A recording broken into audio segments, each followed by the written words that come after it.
You've made a number of surprising statements about women serving in the military. Women in our military, as I have said publicly, have and continue to make amazing contributions across all aspects of our battlefield. Well, you also write in your book, The War on Warriors, with the chapter, The Deadly Obsession with Women Warriors, that, quote, not only are women comparatively less effective than men in combat roles, but they are more likely to be objectified by the enemy and their own nation in the moral realms of war.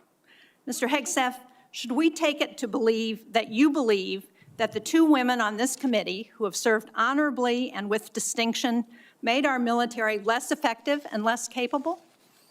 I'm incredibly grateful for the two women who've served our military in uniform and including in the Central Intelligence Agency, contributions on the battlefield, indispensable contribution. Senator, I would like to clarify, when I'm talking about that issue, it's not about the capabilities of men and women, it's about standards. And this committee has talked a lot about standards. Standards that we, unfortunately, over time, have seen eroded in certain duty positions, certain schools, certain places, which affects readiness, which is what I care about the most, readiness on the battlefield. I appreciate that. And so my comments point time and time again to standards. Your statements publicly have not been to that effect. After your nomination, you did state to a group of reporters that you, quote, support all women serving in our military today who do a fantastic job across the globe, including combat. So what I'm confused about, Mr. Hegseth, is which is it?